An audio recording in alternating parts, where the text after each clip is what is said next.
السلام عليكم ورحمة الله وبركاته. الحمد لله رب العالمين، الحمد لله حمدا يوافي نعمه ويكافئ مزيده. لك الحمد يا ربنا كما ينبغي لجلال وجهك الكريم وعظيم سلطانك القديم.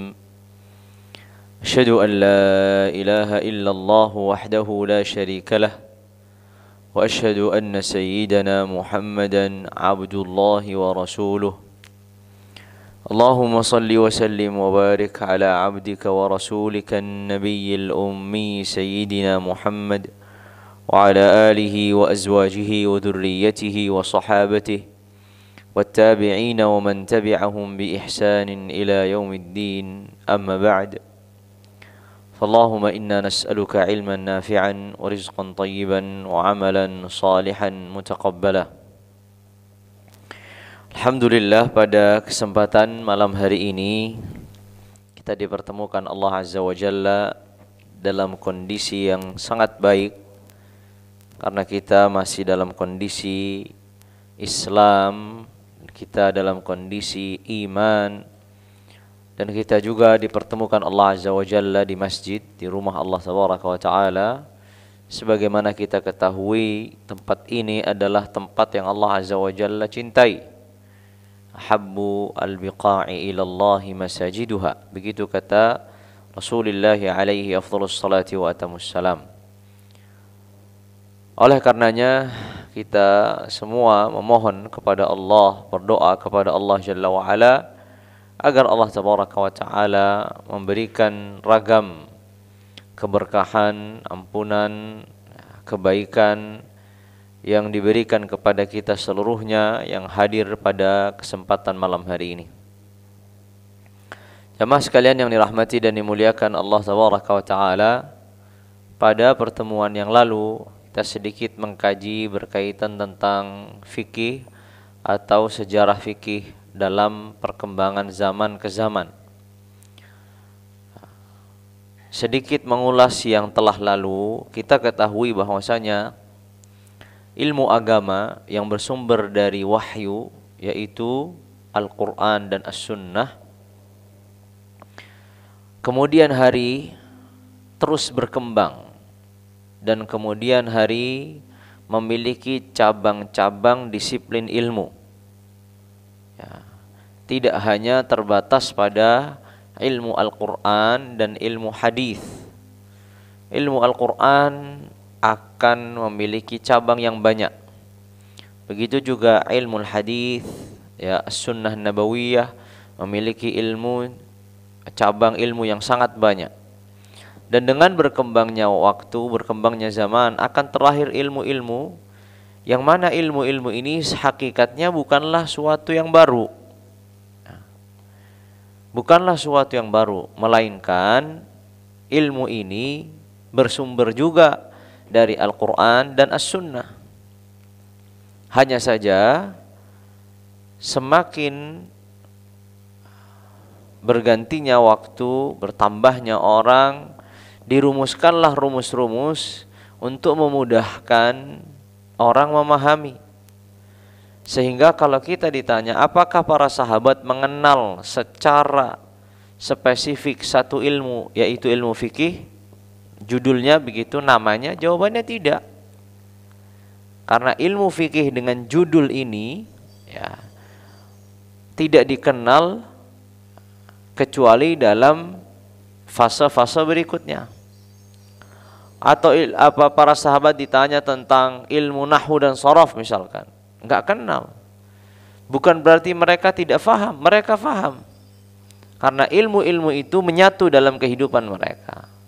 Nah, dengan berkembangnya zaman, banyak orang yang tidak faham, ilmunya tidak menyatu dalam diri mereka, dibutuhkanlah kemudian rumus-rumus, cara kemudian apa untuk memahami. Oleh karenanya kemudian kita mengenal ada ilmu fikih, ada ilmu akidah, ada ilmu-ilmu alat bahasanya, ilmu nahwu, shorof, misalkan balaghah dan seterusnya. Ilmu-ilmu ini pada dasarnya ada di dalam Al-Quran dan As-Sunnah. Ada dalam keseharian para sahabat-sahabat Nabi ridwanullahi ta'ala alaihim ajma'in. Akan tapi namanya berkembangnya waktu, bertambahnya manusia yang masuk Islam, memeluk agama yang Allah Azza wa Jalla muliakan ini, kemudian dibutuhkanlah rumusan, dibutuhkanlah penyederhanaan, dibutuhkanlah kemudian cara untuk belajar yang rapi, yang baik. Salah satunya ilmu fikih. Hari ini tidak mungkin kita mau belajar ilmu fikih sebagaimana para sahabat. Kenapa tidak mungkin? Bukan Al-Quran dan As-Sunnah yang bermasalah, hasya wa kalla. Yang bermasalah itu adalah diri kita, kemampuan kita yang terbatas. Apakah kita memiliki kemampuan yang cukup untuk memahami langsung dari Al-Quran dan As-Sunnah tanpa kita mengetahui bahasa Arab, tanpa kita mengetahui kaidah-kaidah bahasa Arab, tanpa kita mengetahui kaidah-kaidah dalam usul fikih, tanpa kita mengetahui kaidah-kaidah dalam ilmu tafsir? Tidak mudah ya. Kalau para sahabat-sahabat Nabi alaihi afdhalus salati wa atamus salam wa radhiyallahu anis sahabati ajma'in, mereka sudah memiliki bekal yang cukup dan ilmu-ilmu itu sudah menyatu dalam diri mereka. Mereka tidak perlu belajar nahwu shorof. Kenapa? Karena sudah menyatu dalam dirinya. Ya, mudahnya saja ada sebagian orang yang memang sudah ahli dalam bidang tertentu. Bisa jadi kalau ditanya teorinya apa, dia susah menguraikannya. Bahkan mungkin dia nggak tahu. Tapi apabila dia ditanya suatu masalah dalam bidangnya, dia bisa memberikan solusi. Mudahnya seperti itu gambarannya. Ya, di mana seseorang terkadang memiliki keahlian, yang mana keahliannya ini dihasilkan dari pengalaman hidupnya. Dari masa ke masa, akhirnya keahlian ini menyatu dalam dirinya. Keahlian ini menyatu dalam dirinya. Setiap kali ada orang yang konsultasi, meminta solusi tentang masalah yang berkaitan dengan keahliannya, Assalamualaikum, ia bisa memberikan solusi. Walaupun kalau ditanya ini dasarnya apa, teorinya apa, dia hanya mengatakan ini dasarnya atas pengalaman saja. Nah, ini sebagai contoh. Namun kita ketahui bahwasanya ilmu fikih ini kemudian berkembang dari masa ke masa. Sebagaimana misalkan dulu belajar tidak ada namanya buku. Belajar langsung saja, apa yang disampaikan oleh guru dicatat. Berkembang kemudian dijadikanlah buku. Dari buku ini berkembang dijadikan macam-macam. Ya, ini semua perkembangan zaman yang tidak tercela pada dasarnya karena semuanya memudahkan kita untuk belajar. Nah, salah satunya adalah ilmu fikih. Kenapa ilmu fikih? Ilmu fikih ini karena sangat berkaitan dengan perilaku seorang hamba. Di lain ada ilmu yang penting yaitu ilmu al-aqidah, berkaitan dengan keyakinan-keyakinan seorang hamba. Ada juga ilmu fiqh berkaitan dengan perilakunya, ucapannya, perbuatannya. Ya, karena kita ketahui dan kita harus meyakini bahwasanya dalam Islam itu semua perbuatan hamba, semua ucapan hamba itu ada hukumnya dalam Islam. Pada pertemuan yang lalu saya contohkan, minum air putih itu ada hukumnya nggak dalam Islam? Ada. Tidur ada hukumnya dalam Islam? Ada. Seluruh aktivitas, perbuatan, ucapan seorang itu ada hukumnya di dalam Islam. Nah, hukum-hukum dalam Islam inilah kemudian yang dikaji secara mendetail di dalam satu ilmu disiplin namanya ilmu fikih. Jadi ilmu fikih ini tidak hanya mengajarkan kita sholat saja, tidak hanya mengajarkan kita puasa saja, tapi mengajarkan seluruh perilaku, perbuatan, ucapan seorang hamba, semuanya ditimbang oleh syariat. Ya, kita diam di masjid ini ada hukumnya, ada. Kalau kita niatkan kemudian i'tikaf, misalkan, maka bisa menjadi pahala, membuahkan suatu catatan kebaikan. Karena diniatkan i'tikaf lillahi tabaraka wa ta'ala, semata untuk Allah tabaraka wa ta'ala. Kalau diniatkan duduk di sini untuk bermajlis ilmu, maka dapat pahalanya. Ya. dan seterusnya. Oleh karenanya disinilah pentingnya orang itu tadi sudah mengetahui secara singkat bahwasanya perkembangan ilmu yang terlahir dari masa ke masa itu tidak selalu tercela selama ilmu itu memang bersumber dari Al-Quran dan As-Sunnah, selama ilmu itu tidak ada mudaratnya, justru membawa manfaatnya. Sebagai contoh, kalau dalam ilmu-ilmu dunia, misalkan ilmu medis ini terus berkembang kan. Ya, orang kalau zaman dulu kuliah kedokteran, mungkin kalau dia mau ngambil spesialis hanyalah terbatas. Sekarang spesialis ini ada detailnya lagi.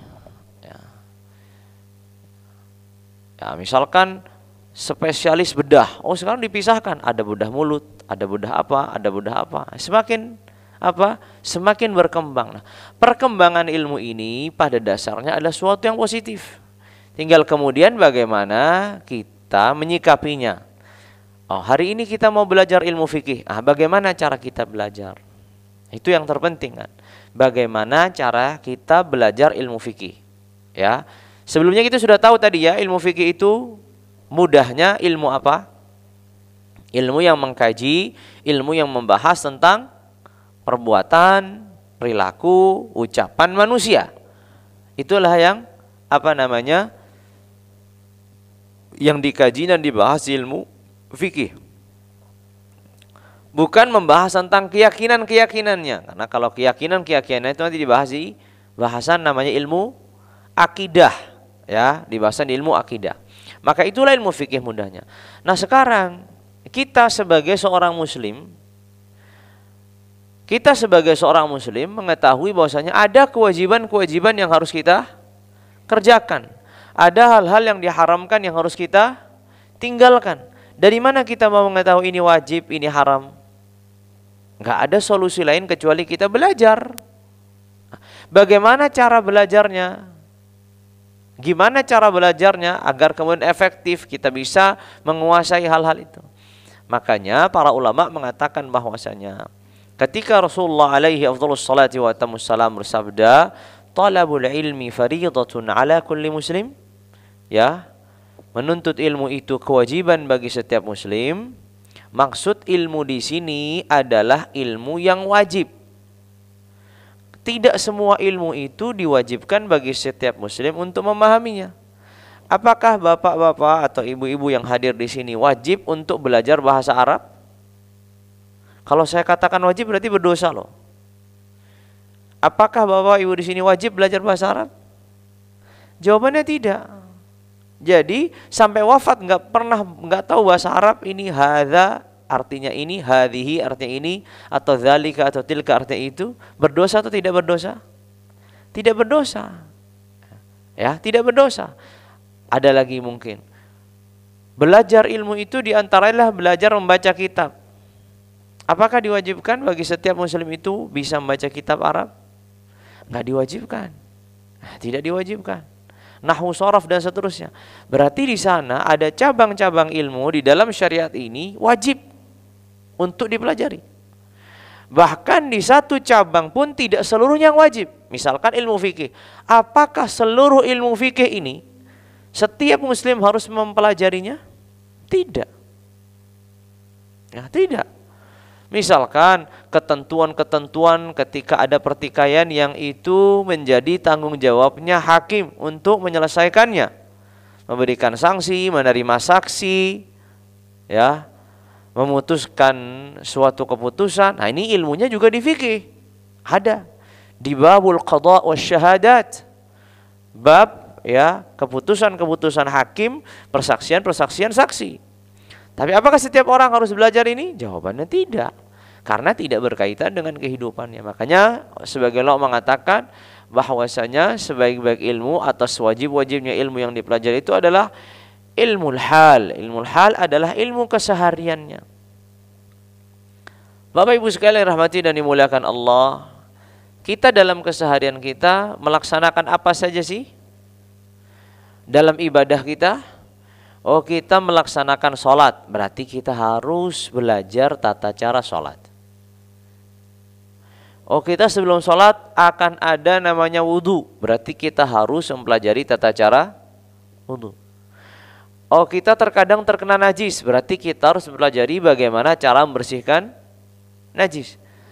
Begitu juga, oh kita tiap hari juga melakukan transaksi jual beli karena kebutuhan. Berarti kita juga harus belajar apa saja akad-akad yang itu menjadi sah dan tidak sah. Karena dampaknya kalau suatu akad itu tidak sah, maka apa yang kita dapatkan dari akad itu bukan menjadi hak dan milik kita.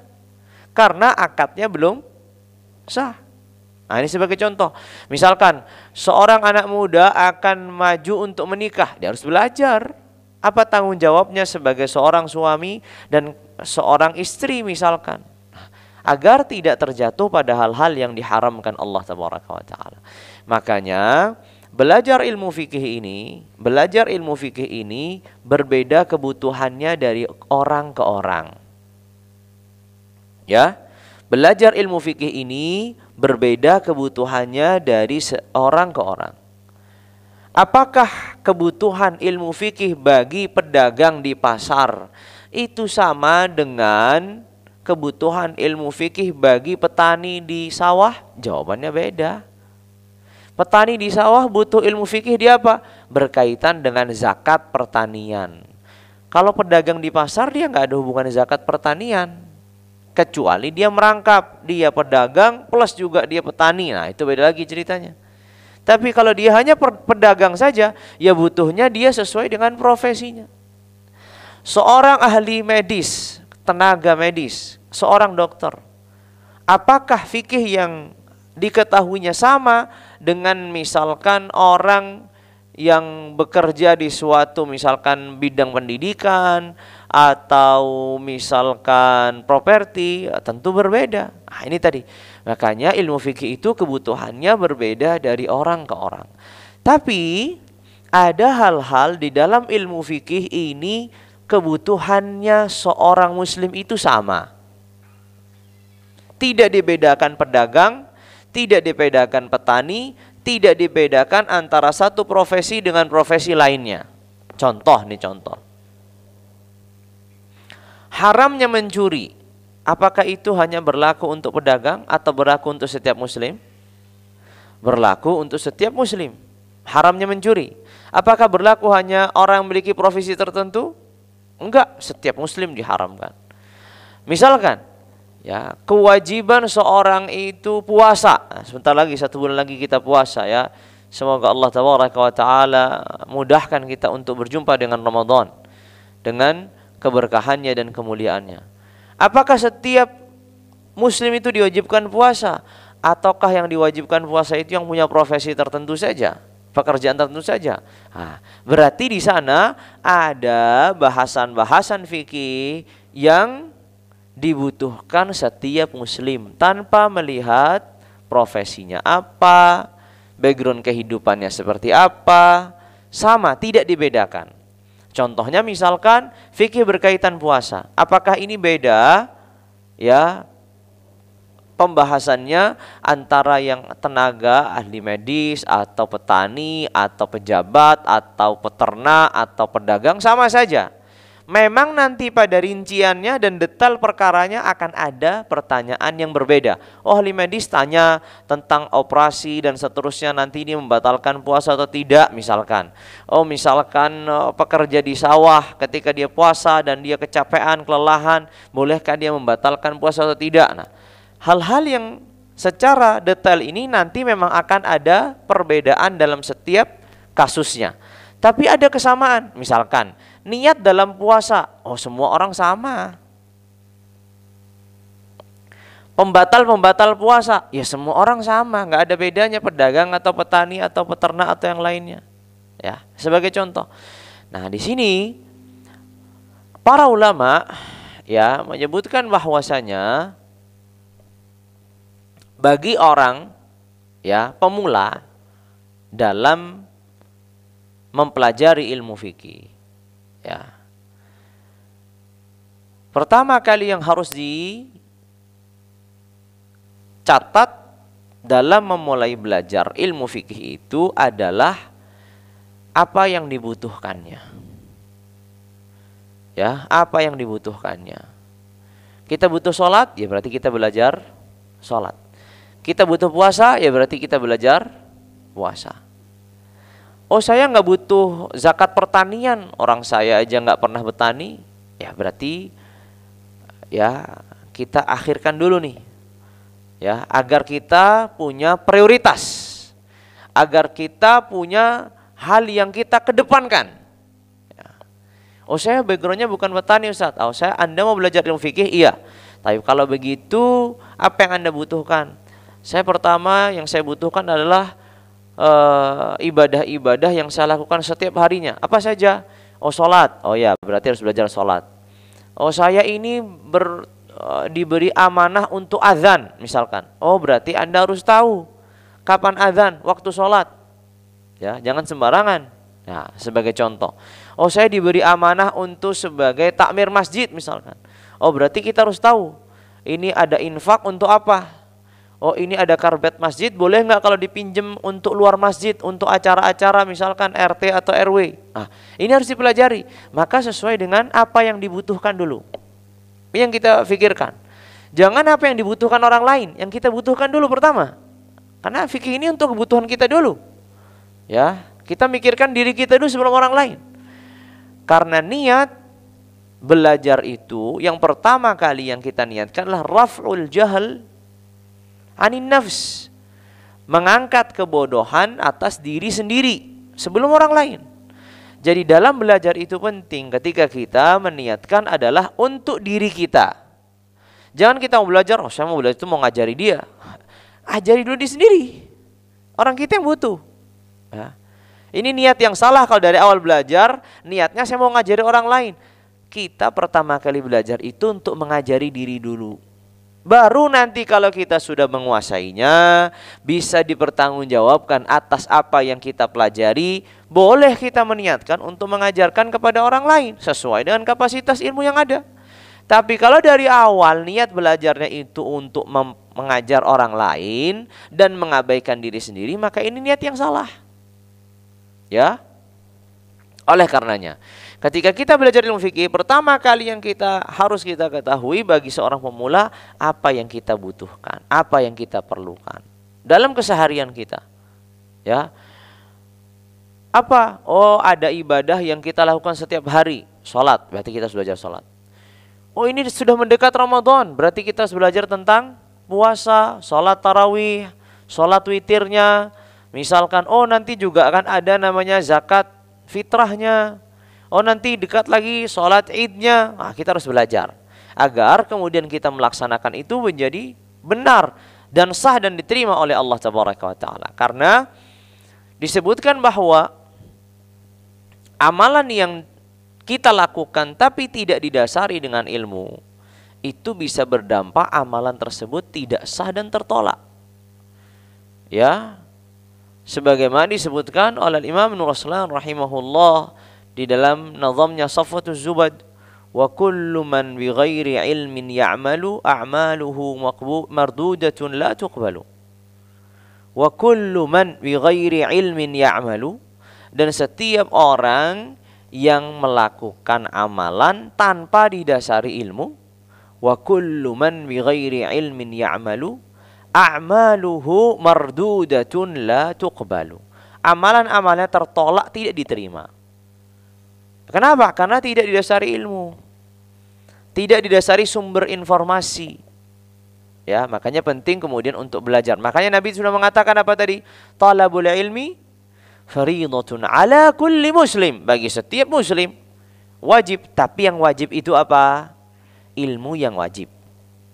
Nah, kita tidak seperti sebagian orang yang menganggap belajar itu sudah tidak penting lagi. Kenapa?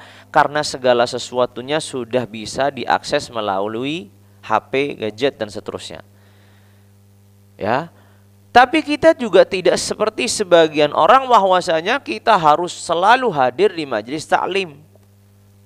Kalau tidak berarti kurang atau berdosa atau salah. Tidak demikian. Kita belajar itu pertama kali tujuannya sesuai dengan kebutuhan kita dulu. Ya, ini yang paling penting. Makanya belajar ilmu fikih bagi pemula sesuai dengan kebutuhan. Apa yang kita perlukan, kita harus menjadi prioritas kita.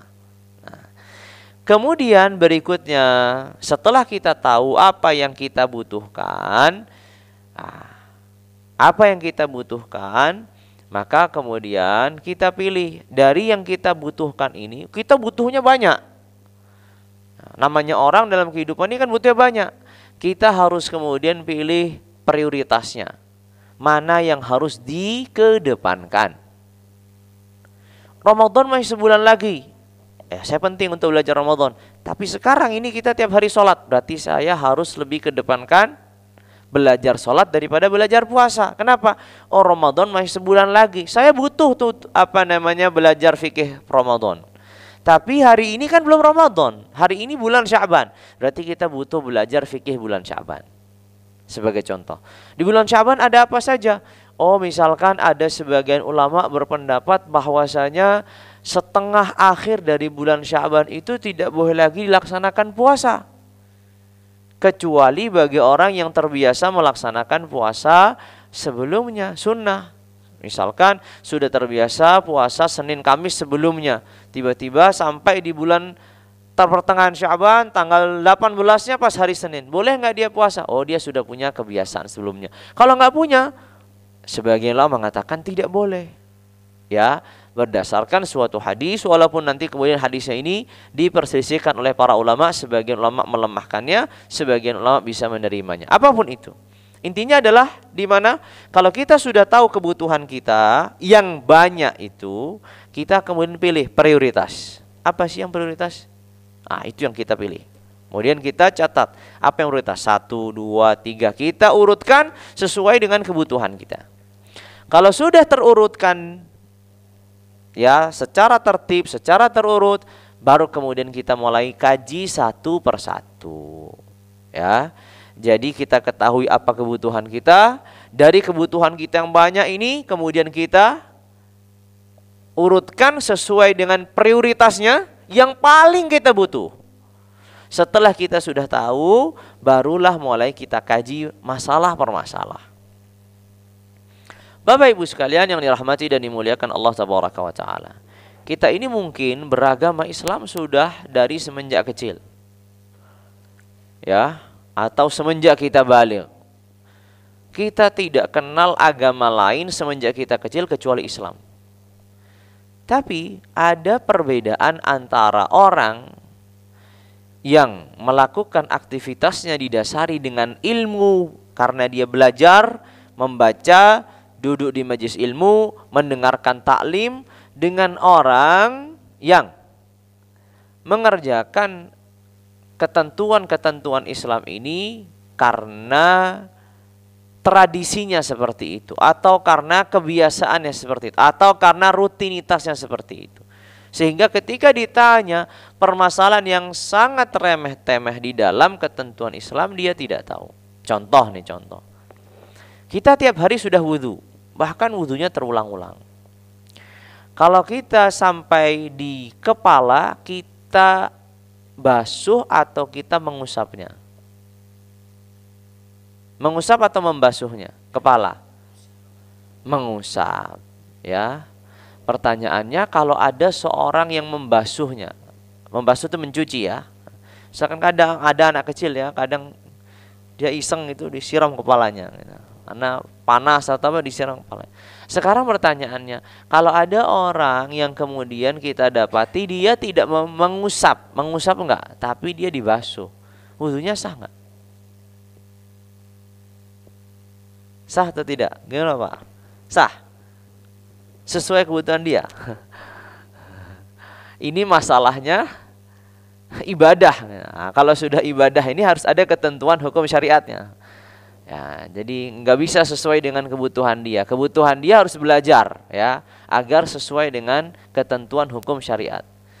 Dan kalau kebutuhan dia sholat subuhnya 4 rakaat kan nggak boleh, ya. Nggak bisa, ya. Tetap harus 2 rakaat. Makanya sekarang pertanyaan seperti itu. Bagaimana Pak Eka? Sah muatan nih? Oh, enggak nyambung. Belum makan tadi kelihatannya. Kita pada makan, Pak Eka enggak makan sendiri. Oh, Oh, sudah. Atau lagi ngelamun nih Pak Eka, banyak masalah kelihatannya. Jadi tadi ya kan dibahas bahwasanya kita ini sudah setiap hari wudhu. Nah, setiap hari kita wudhu. Kalau kita wudhu pasti kita akan sampai di batasan kepala. Kita basuh wajah, tangan, kan urutannya begitu ya. Kemudian di kepala. Apa yang kita lakukan di kepala kita? Kita mengusapnya atau membasuh? Kita tadi sepakat semua kita, mengusap atau membasuh? Mengusap. Sudah tahu ya, kadang saya kalau di pondok itu ngajarin santri Pak, kebalik-balik. Mengusap, membasuh itu apa bedanya? Karena kurang kosakata. Jadi nggak bisa bahasa Indonesianya. Mengusap, membasuh itu apa bedanya Ustaz? Ya beda. Nah, makanya sering saya katakan, membasuh itu mencuci. Gitu. Mencuci. Oh, kalau mencuci berarti ada mengalir, kan itu gampang. Kalau mengusap itu apa ya? Mengusap itu apa ya mengusap itu? Ya mengusap lah. Ya mengusap. Yang berbeda dengan mencuci. Ya, kadang begitu. Kadang kalau Santi kalau ditanya pas lagi kaget, kepala dibasuh atau diusap? Kamu dibasuh Ustaz. Mikir dia dibasuh itu apa? Oh ternyata diusap. Nah, kita kan di sini yang hadir adalah sudah cukup baik menguasai bahasa Indonesia, jadi sudah bisa membedakan mengusap dan basuh ya. Maka kita sepakat semua tadi bahwasanya kepala itu diusap ya, sepakat ya, bukan dibasuh ya. Kepala itu diusap. Nah, sekarang kalau ada seorang memilih untuk dibasuh, dicuci, wudunya sah atau tidak? Itu tadi pertanyaan saya. Sudah nyambung Pak Eka? Sudah nyambung. Alhamdulillah. Nah, sekarang itu wudunya sah atau tidak sah?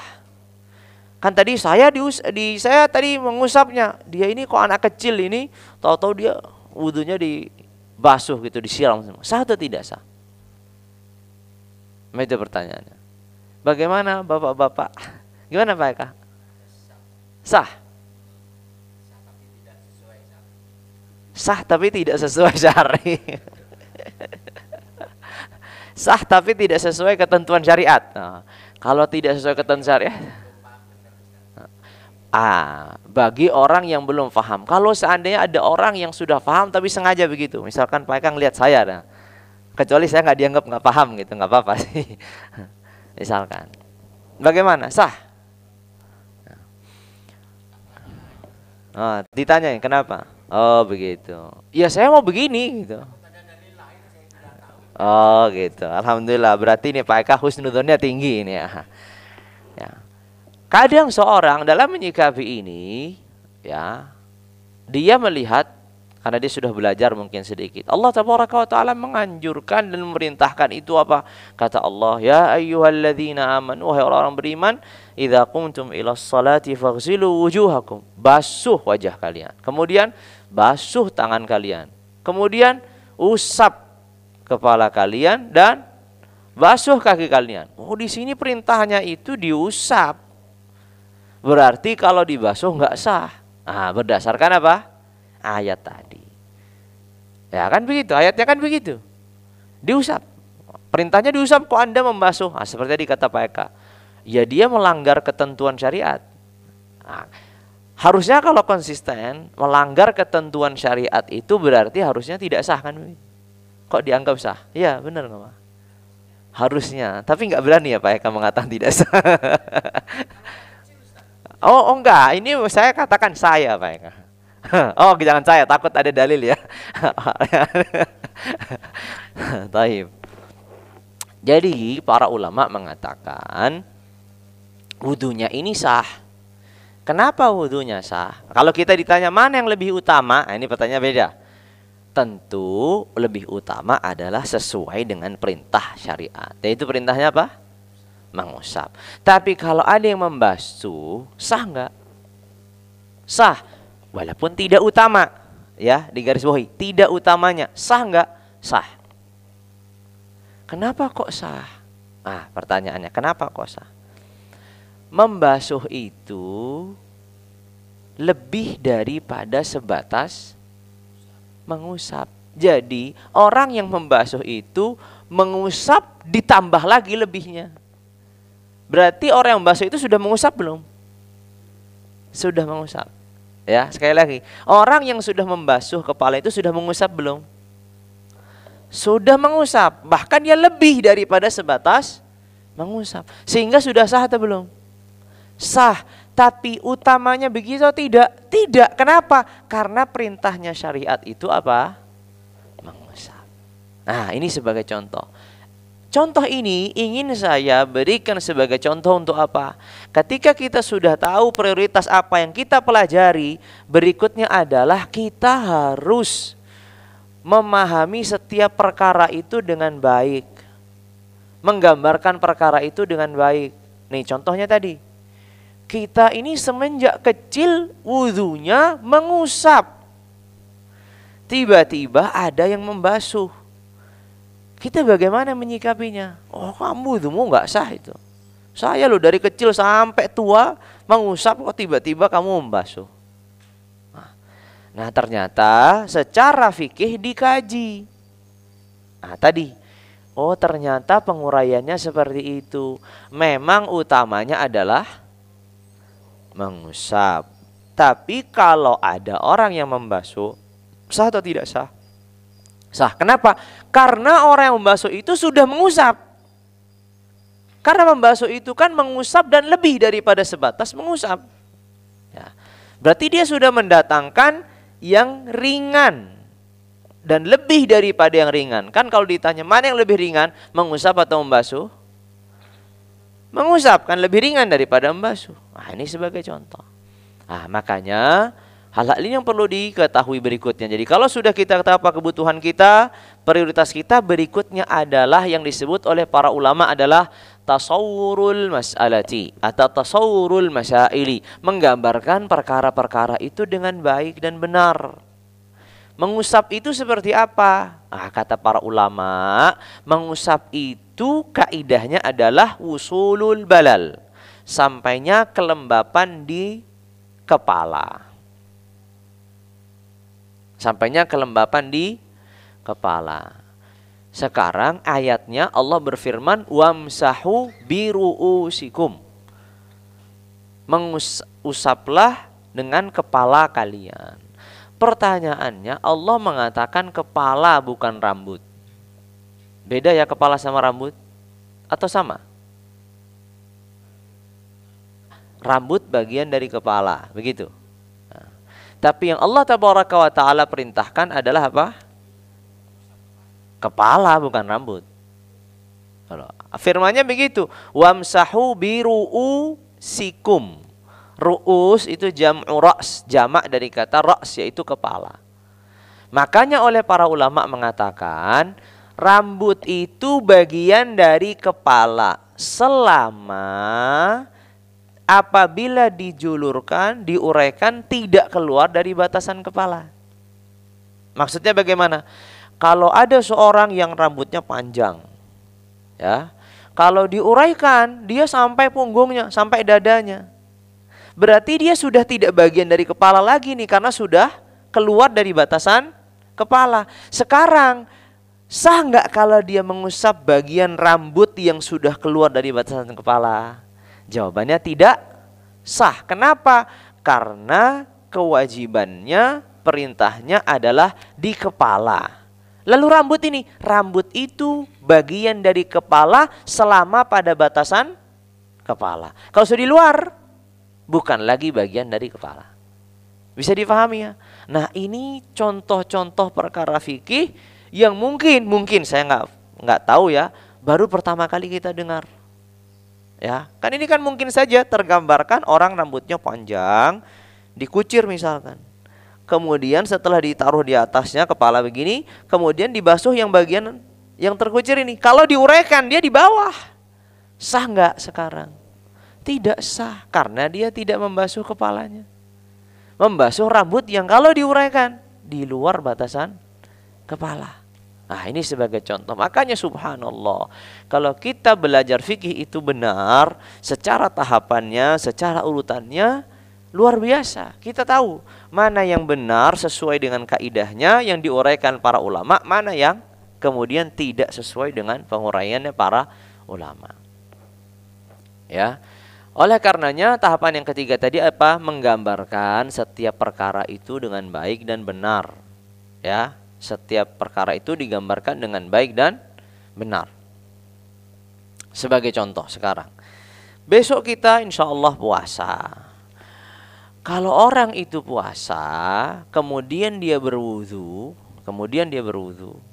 di antara sunnah dalam berwudu, oleh sebagian ulama dianggapnya sunnah, sebagian lain mengatakannya wajib. Misalkan dia akan berkumur-kumur. Nah, kalau wudu kan dia berkumur-kumur. Dia sedang berkumur-kumur, tiba-tiba tertelan airnya itu. Ya, sedang berkumur-kumur, airnya tertelan. Puasanya gimana? Sah atau tidak sah?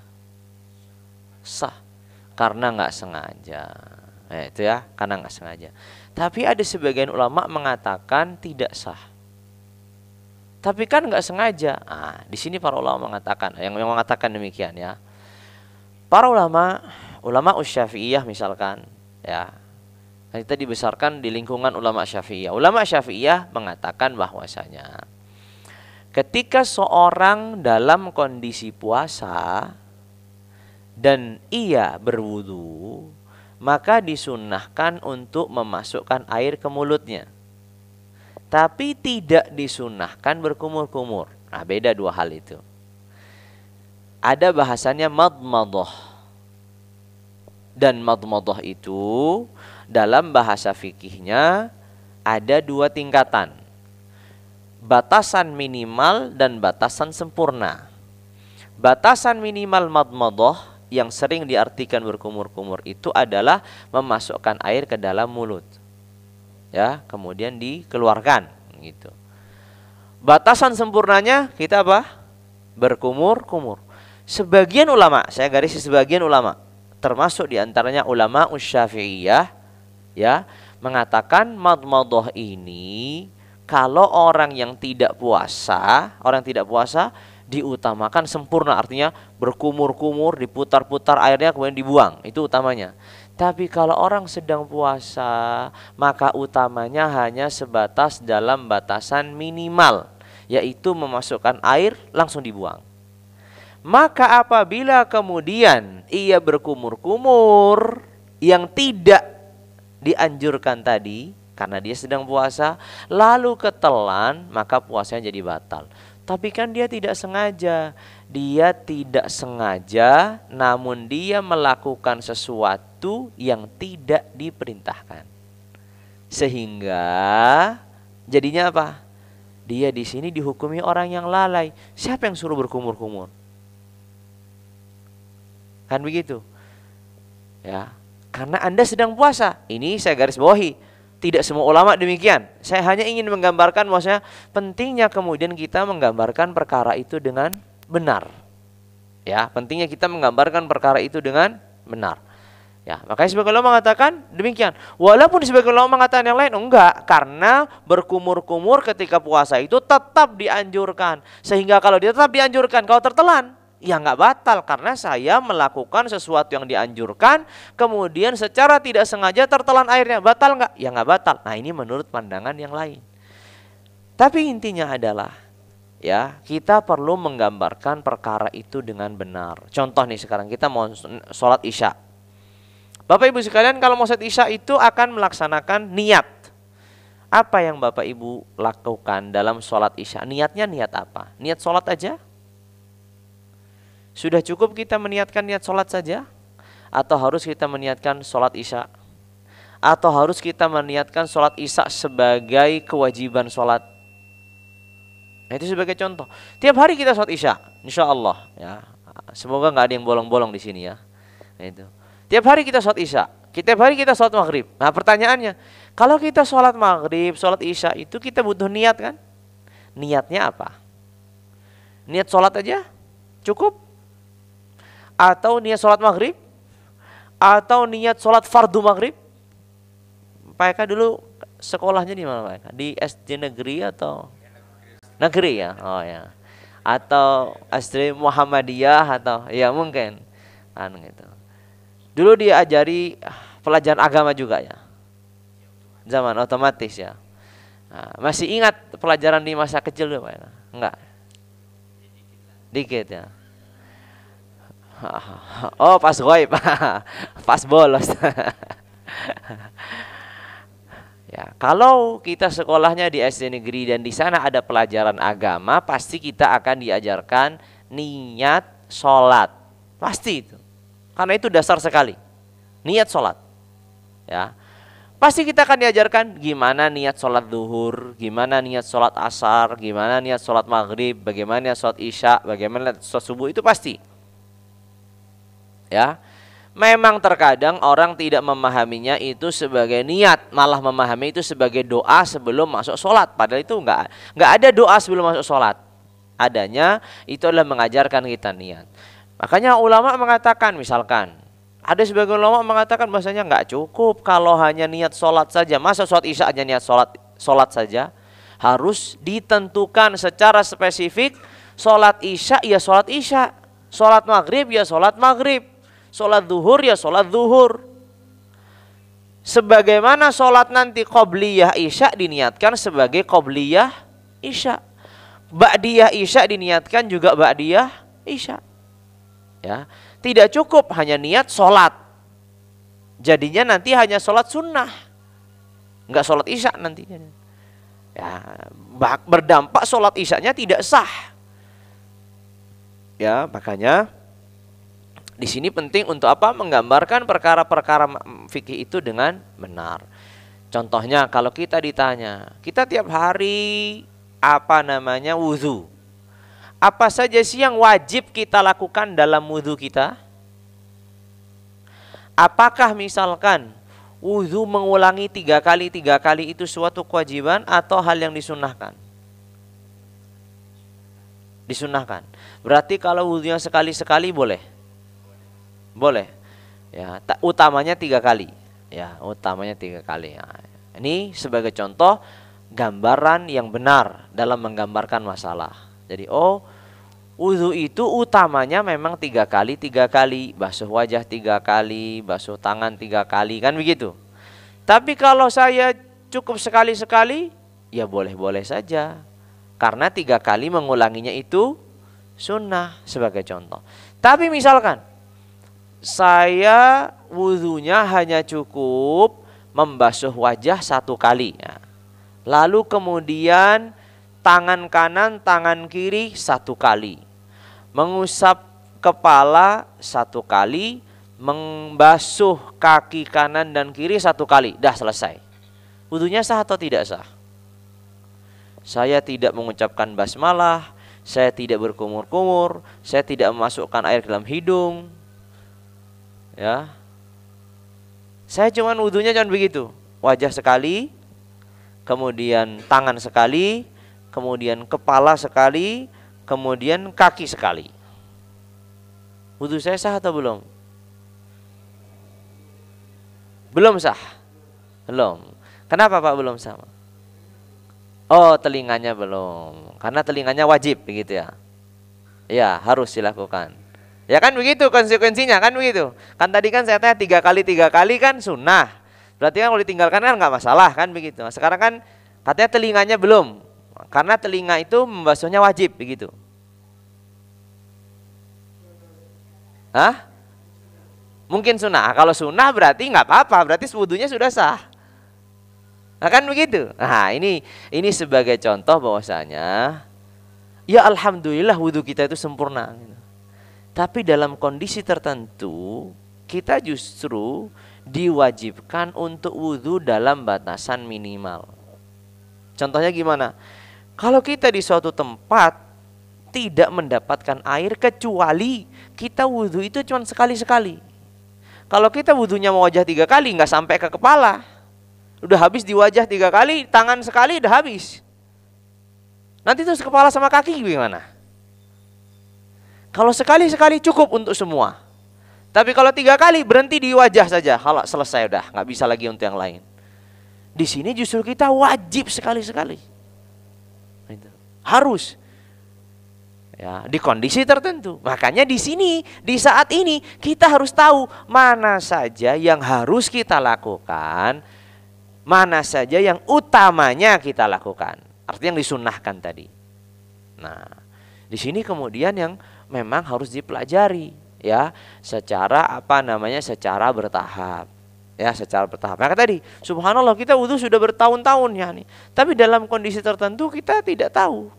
Ya, gimana kalau tidak membasuh? Tadi pertanyaan mungkin, bagaimana dengan kalau orang hanya mengusap kepala tapi tidak mengusap telinga? Kan begitu. Ya. Oh, saya meyakini telinga itu kewajiban. Misalkan. Nah, berarti kalau kewajiban ya nggak sah tadi menurut bapaknya tadi. Tapi kalau meyakini oh enggak itu sunnah, ya berarti sah kan. Nah, kalau di pandangan ulama Syafi'iyah rahimahumullah, dalam berwudu itu kewajibannya yang harus dilakukan itu hanya 4. Apa tadi? Wajah, tangan, kepala, kaki. Telinga itu sunnah. Berkumur-kumur tadi sunnah. Masukkan air dalam hidung tadi sunnah. Nah, itu semua sunnah. Hanya 4 ini saja. Tentu ditambah lagi niat ya. Niatnya jelas harus.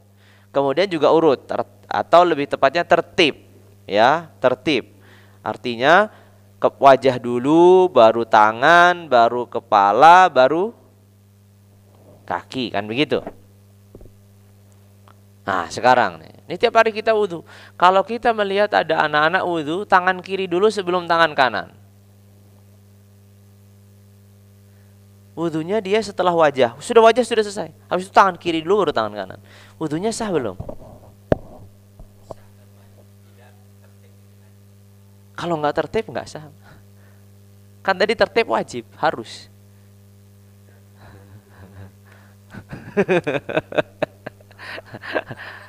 Harus ada udzur karena dia belum paham. Oh, ini udzur. Saya Pak, saya. Jangan anak kecil. Anak kecil itu untuk menggambarkan Pak, untuk memudahkan ya nih. Karena kalau orang gede nggak tergambar gitu kan. Normalnya anak kecil normal lah. Kita tidak berbicara tentang anak kecil atau bukan, tapi kita bicara sah atau tidak sah. Itu ya. Karena kalau kita berbicara sah dan tidak sah itu tidak dibedakan anak kecil dan orang dewasa. Anak kecil sholatnya kilat, langsung ruku, langsung nggak ada tumaiyahnya, sah atau enggak? Yang nggak sah bukan, oh enggak dia lagi belajar, kan nggak bisa begitu kan? Nah, tetap nggak bisa ya. Ini urusannya sah dan tidak sah. Makanya di sini kita harus ketahui, ya para ulama mengatakan bahwasanya kalau tangan kanan dan tangan kiri itu mengurutkannya itu sunnah. Utamanya tangan kanan dulu 3 kali, baru kemudian tangan kiri 3 kali. Utamanya, ya utamanya. Tapi kalau mau tangan kiri dulu kemudian tangan kanan, sah nggak? Sah. Kita sedang bicara sah, bukan bicara yang utama mana loh ya. Harus dibedakan 2 masalah.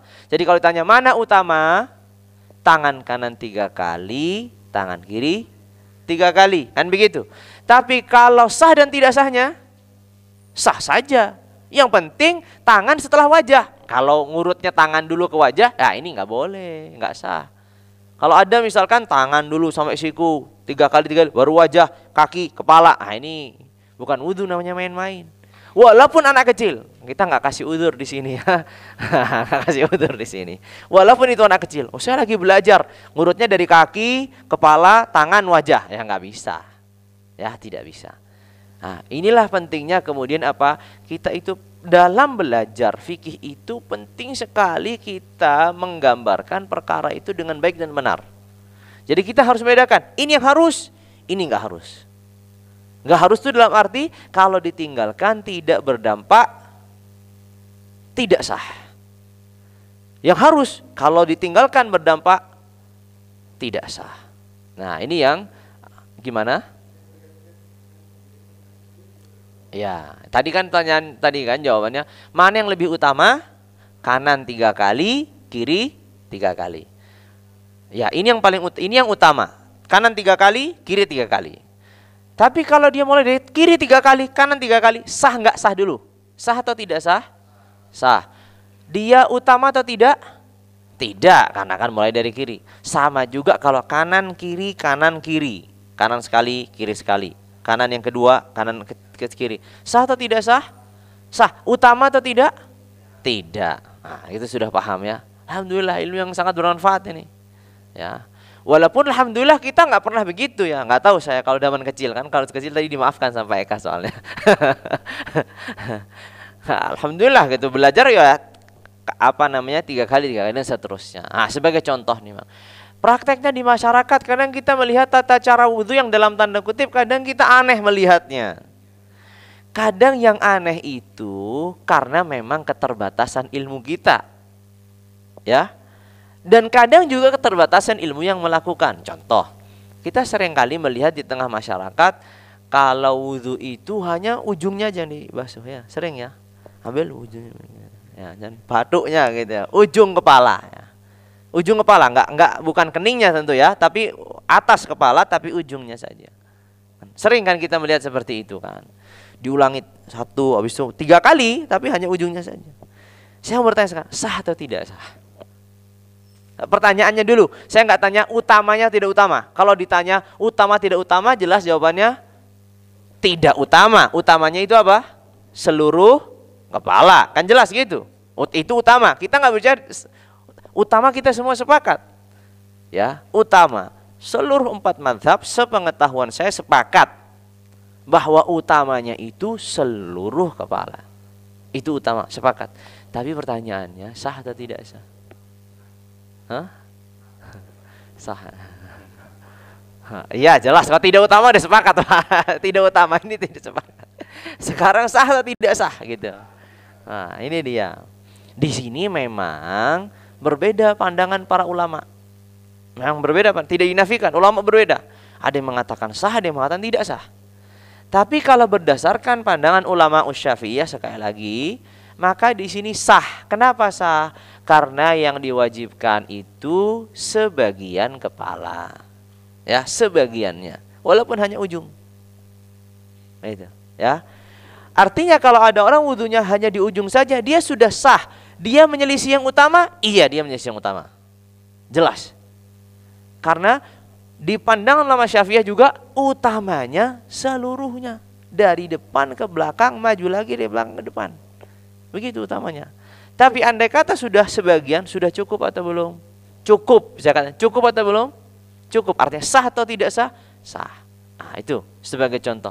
Makanya terkadang banyak sekali praktek di masyarakat, bagi sebagian yang sudah memiliki ikut kajian dan seterusnya, dia akan merasa aneh. Saya dapati di kajian itu kok seperti ini. Nah kita perlu mengkaji lebih dalam. Jangan-jangan memang dalam pandangan lain itu sah. Memang mungkin tidak utama, tapi sah. Ya, makanya lagi-lagi dalam tahapan seorang pemula itu penting untuk apa?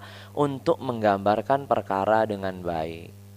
Ya, ini lebih penting dari, mohon maaf, lebih penting dari apa? Daripada kita bisa menyebutkan ayatnya, menyebutkan hadisnya, tapi kita tidak bisa menggambarkan perkara itu dengan baik. Terlalu semangat ini Pak Eka, nanti protes sama yang lain. Ini pertanyaan ya. Ya, pertanyaan berkaitan tentang sholat isya. Sholat isya itu utamanya di awal waktu atau diakhirkan? Hah? Wah ini semangat sekali.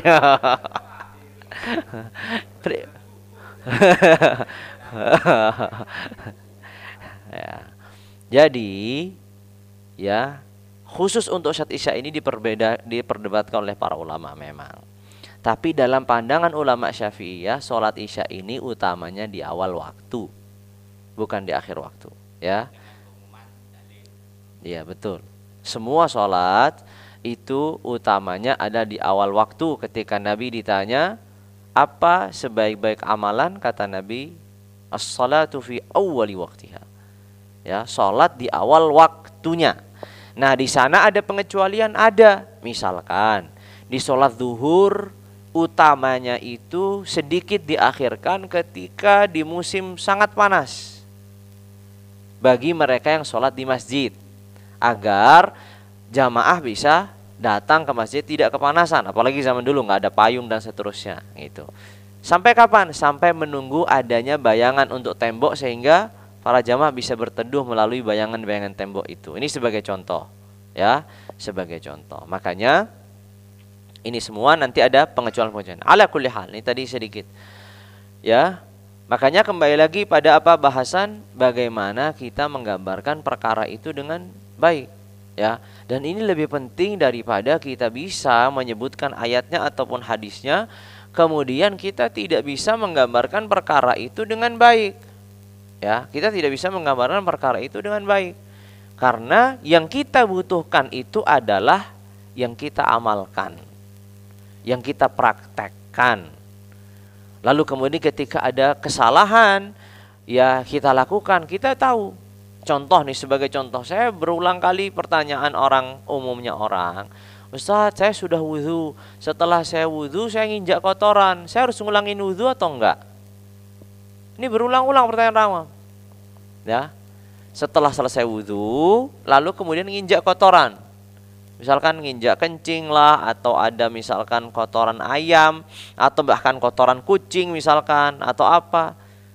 Apakah dia harus mengulangi wudhunya, atau cukup mencuci bagian yang terkena najis tadi? Bagaimana Pak Eka?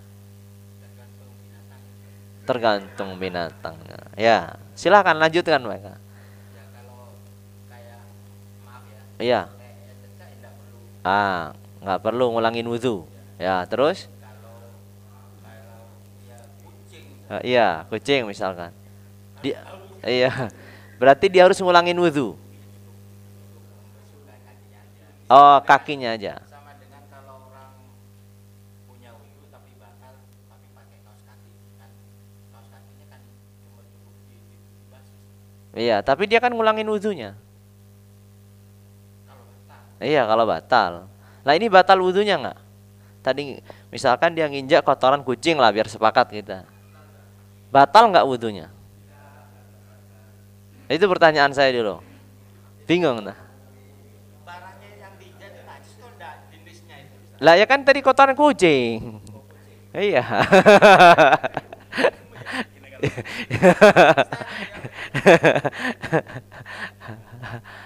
Iya, gitu. Yang disepakati lah, nggak usah kotoran kucing, kotoran anjing lah. Nggak ada yang saya kotoran anjing atau kotoran babi misalkan. Atau kotoran manusia lah. Batal nggak wudhunya? Jawabannya wudhunya tidak batal. Ya. Tapi dia ada najis, nggak bisa sholat. Harus dicuci yang kena itu. Nah, banyak orang dikiranya Pak, oh saya sudah kena najis ya berarti saya harus ngulangin wudhu. Banyak orang awam begitu.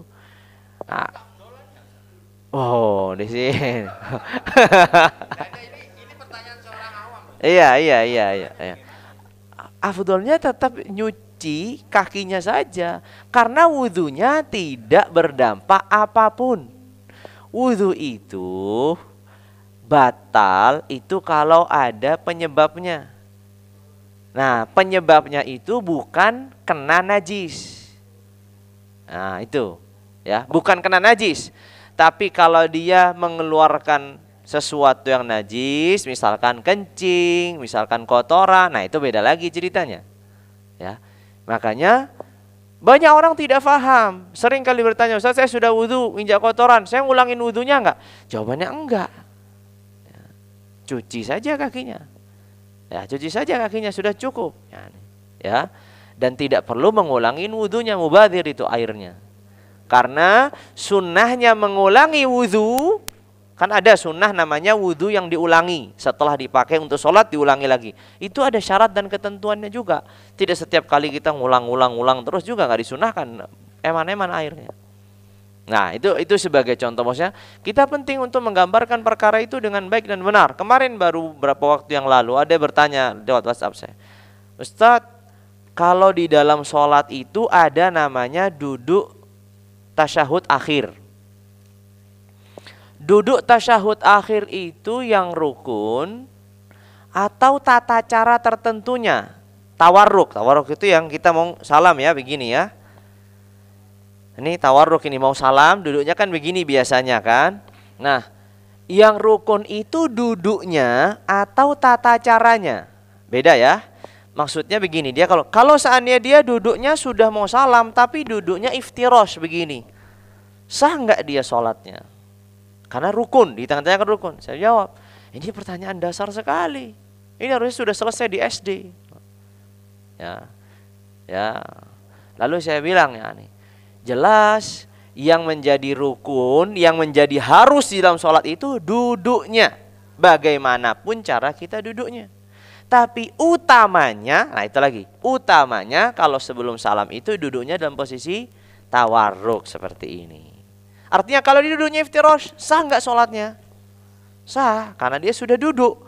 Yang kalau jadi tidak sah kalau dia nggak duduk, itu baru nggak sah kan begitu. Salam dia sambil sujud misalkan, nah ini baru nggak sah kan begitu. Kalau ditarik lagi, Ah. kalau sholatnya 2 rakaat, nah itu keutamanya yang duduk iftirash atau tawarruk? Kalau sholatnya 2 rakaat, keutamanya duduk iftirash atau tawarruk. Di sini para ulama berbeda pandangan.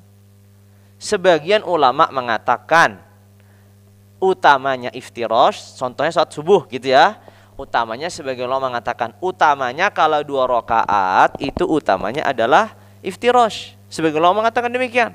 Tapi sebagian ulama yang lain mengatakan enggak, utamanya tetap tawarruk. Ya, misalkan ulama Syafi'iyah misalkan nih.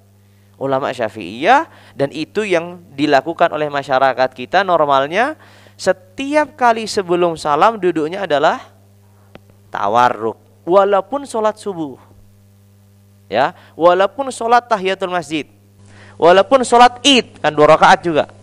Karena memang ada perbedaan di kalangan para ulama, ya, karena ada perbedaan di kalangan para ulama. Intinya adalah ketika kita belajar, sampai di mana kita ketahui itu yang kita kerjakan. Yang repot itu kita nggak ketahui kita kerjakan, nah itu repot. Ya.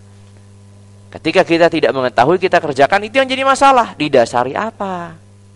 Nah, makanya pentingnya di situ kemudian belajar, dan paling utama adalah tadi menggambarkan masalah itu. Nah, semoga nanti ke depannya kita belajar lagi yang lebih runut, lebih detail lah nih. Sebelum tutup silahkan. Seandainya kita menemukan 2 dalil yang sama-sama kuat, terus apa yang akan kita ambil? Mana yang lebih butuh kita ambil? Ya. Apa sesuai pemahaman kita sendiri atau bagaimana? Nah, gini, ya betul. Bagi orang awam, nih pertama, bagi orang awam itu mudah, Pak. Orang awam lah. Yang susah itu kalau orang sudah belajar lebih dalam ya susah. Bagi orang awam, setiap kali ada perbedaan di kalangan para ulama, itu lakukan 5 tahapan. Nih, 5 tahapan selalu. Kan itu sudah ada solusinya. Kemarin itu, maka saya ulangin lagi ya. 5 tahapan. Apa tahapan pertama? Melihat dalilnya. Tapi bagi orang awam tidak semua dalil itu bisa difahami loh. Tidak semua dalil itu bisa dikonsumsi, langsung ditelaah, langsung disimpulkan. Nggak bisa, nggak semuanya. Tapi ada dalil-dalil yang jelas. Misalkan dalil haramnya zina. Wala taqrabuz zina. Orang semua juga tahu. Orang nongkrong juga tahu dia wala taqrabuz zina. Ini kalimat ini. Ya, jelas. Atau misalkan kewajiban puasa Ramadan, tiap malam dibaca ya ayyuhalladzina amanu kutiba alaikumusiyam. Udah tahu, enggak perlu lagi kita rumit-rumit untuk menyimpulkannya. Baik. Kalau kita sudah kemudian masuk dalam tahapan pertama, kemudian masih tidak menemukan, saya enggak tahu dalilnya, berarti masuk ke tahapan yang kedua. Apa tahapan yang kedua kemarin? Masih ada catatannya. Hilang.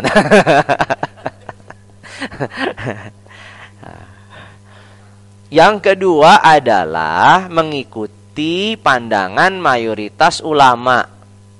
Apa mayoritas ulama?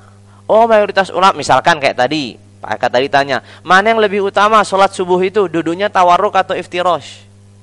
Misalkan. Saya mau mengikuti mayoritas ulama, tapi saya juga nggak tahu mayoritas ulama itu yang tawarruk atau iftirash.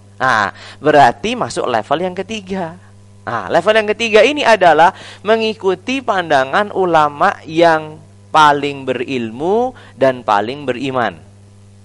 Andai kata perbedaan di antara Ustadz A dan Ustadz B. Saya tanya sama Ustadz A kok katanya tawarruk. Kan dia nggak sampai levelnya ulama, baru tanya ke Ustadz. Saya tanya ke Ustadz B kok katanya iftirash. Bagaimana ini? Pak Eka sekarang tanya ke saya, Ustadz yang ketiga, kan begitu. Misalkan Pak Eka tanya ke Ustadz A, Ustadz pertama, Oh, sholat subuh itu utamanya duduknya iftirash, misalkan. Tanya lagi sama Ustadz B, oh enggak, duduknya itu tawarruk. Sekarang tanya sama saya akan jawab, silakan PK milih dari dua pendapat itu, jangan lagi pilih pendapat yang ketiga. Kan begitu. Tinggal diketahui kira-kira yang lebih alim dan berilmu dan beriman itu mana? A atau B ustadznya? Oh, saya rasa orang lebih berilmu, lebih beriman itu ustadz A. Ya silahkan diikuti. Kalau misalkan, oh ternyata ustadznya banyak ustadz, yang di sini sekian orang, di sini sekian orang, saya bingung masih. Nah tadi, dalil nggak tahu, pendapat mayoritas ulama nggak tahu, bingung menentukan pilihan juga. Maka masuk kepada tahapan yang keempat, yang masih dicari nggak ketemu itu.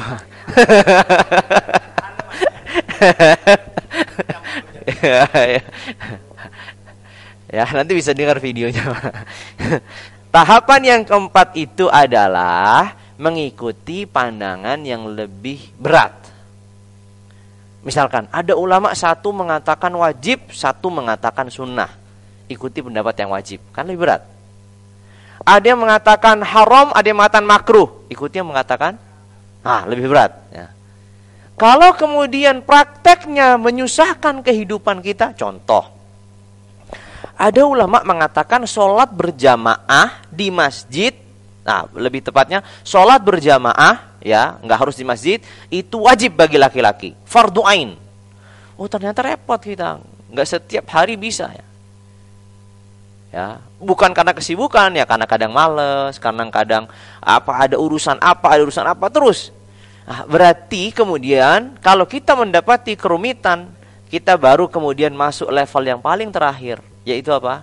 Mengambil pendapat yang lebih ringan. Tapi hati-hati ya, jangan langsung lompat ke nomor 5. Setiap kali masalah, saya mau yang gampang aja. Itu berarti dia tidak mencari kebenaran, tapi mencari pembenaran. Kan gitu. Dia mau yang cari mudah terus.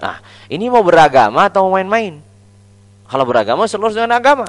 Maka tadi ikut pertama, lihat dalilnya. Oh saya buta dalil. Ya sudah, pandangan mayoritas ulama. Apalagi saya nggak tahu ulamanya banyak, yang mana yang lebih mayoritas. Ikuti ulama yang paling berilmu dan paling beriman. Sama-sama berilmu dan beriman. Kata-katanya beda-beda. Yang ini A, yang ini B. Kalau begitu ikuti yang lebih kuat, ya, lebih berat, lebih memberatkan, ya. Haram sunnah ikut yang wajib sunnah ikutin yang wajib, gitu kan, misalkan.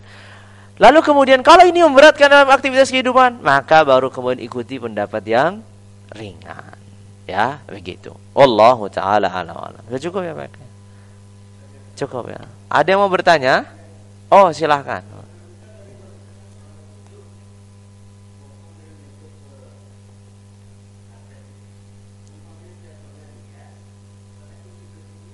Ya.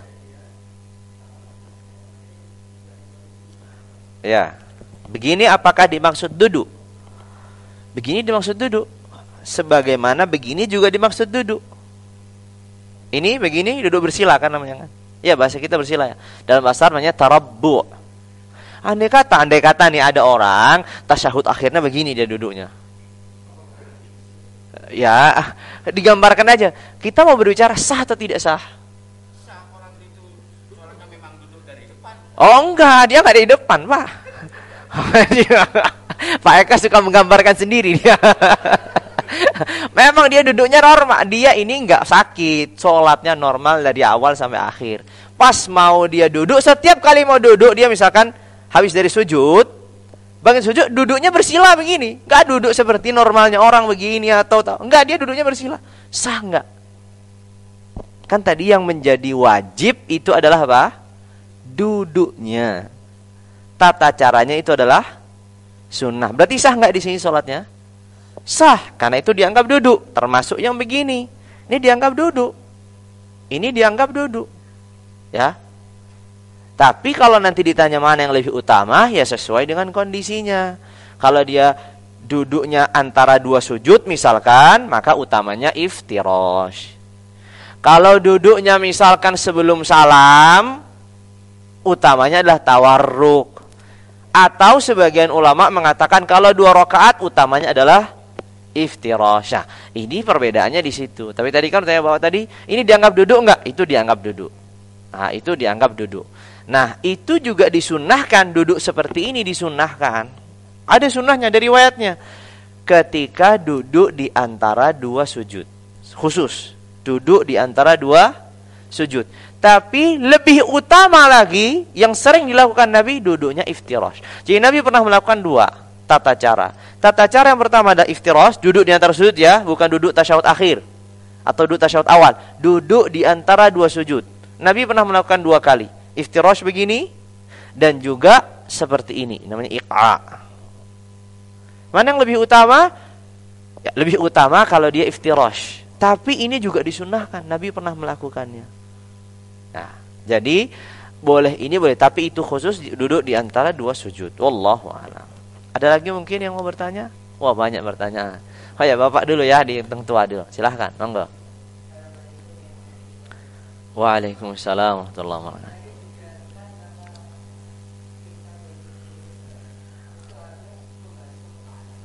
Mengusap. Mengusap, ya, mengusap. Ya. Ya. Nah.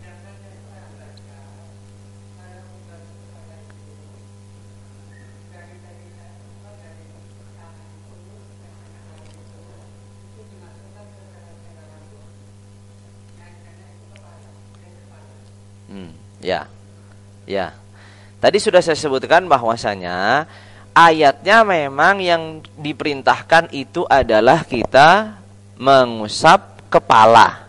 Tapi tadi saya katakan rambut ini bagian dari kepala. Syaratnya apa? Tadi dalam batasan kepala. Kalau diuraikan sudah keluar, berarti sudah nggak bagian dari kepala. Tapi selama di batasan. Sehingga kalau dia hanya mengusap rambutnya saja tanpa kena kepalanya, dia sudah mengusap kepalanya. Kenapa? Karena rambut bagian dari kepala. Jadi nggak harus sampai kulit kepala. Karena akan sangat sunnahnya. Ya, sunnahnya, iya betul. Sunnahnya adalah seseorang itu mengusapnya nanti begini, ya, disunnahkan begini. Ya, di sini dipertemukan kemudian ke belakang, setelah di belakang dibalikkan lagi ke depan. Begitu. Ya. Jadi memang utamanya dia mengusapnya seluruhnya, tapi tidak semua orang bisa. Kayak yang rambutnya susah masuk kena air, Pak. Kadang disiram aja airnya lewat ya nih. Nah, iya kan? Iya. Ya, makanya begitulah kata para ulama. Asalkan rambut sudah terusap, ya, maka sudah sah. Ya, utamanya seluruhnya, tapi tidak harus sampai kulit kepala. Ya, wallahu alam. Nah, silahkan lagi yang di sini dulu.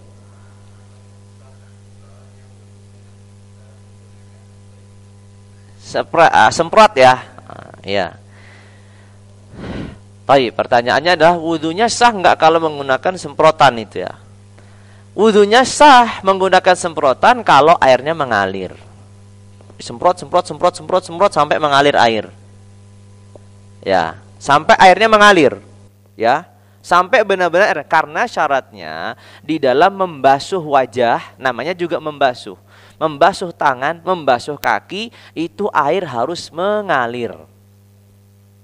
Ada air yang mengalir. Kalau hanya sebatas lembab begitu, diusap-usap, ini namanya mengusap, bukan membasuh. Jadi harus air itu mengalir.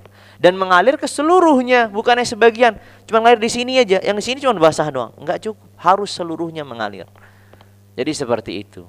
Ya, makanya, itulah batasan mengusap dan membasuh. Nah, ada lagi yang tanyakan tadi, siapa yang di sini? Ah ya, di sini dulu. Oh ya, di sini dulu Pak ya. Ya.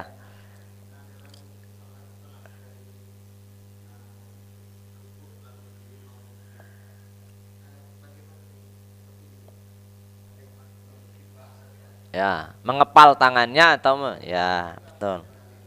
Ya. Ya. Jadi, mayoritas para ulama mengatakan utamanya tidak dikepalkan. Mayoritas para ulama. Ada sebagian ulama memang berpendapat demikian. Ya, sebagian ulama berpendapat demikian. Tapi mayoritas para ulama adalah tidak dikepal. Nah, tadi kan ini masuk tahapan yang kedua, udah ikutin mayoritas aman kan begitu. Wallahu a'lam. Nah, ada lagi tadi Pak, apa?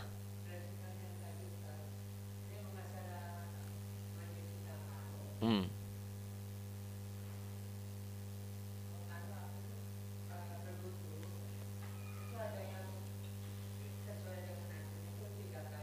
Ya. 3 kali wajah 3 kali, iya betul.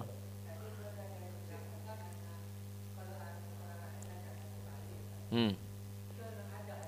Ada. Nabi pernah wudhu 3 kali, 2 kali, sekali. Nabi pernah melakukan semua itu. Nabi pernah wudhu 3 kali, 3 kali, 3 kali, pernah 2 kali, 2 kali, 2 kali, pernah sekali, sekali, sekali. Nabi pernah melakukan itu. Makanya para ulama mengatakan ya bahwasanya yang wajib itu 1 kali, yang 2 dan 3 itu sunnahnya, begitu. Wallahu alam. Sudah cukup ya? Baik. Mohon maaf ya Bapak Ibu sekalian, sudah malam ini memang seru kelihatannya gitu. Nanti insya Allah disambung lain waktu kalau Allah mudahkan ya. Asal Pak Eka nggak kapok aja ditanyain terus ya. Baik, kita tutup sama-sama dengan kafaratul majlis. Subhanakallahumma bihamdika asyhadu an la ilaha illa anta astaghfiruka wa atubu ilaik. Wassalamu alaikum warahmatullahi wabarakatuh.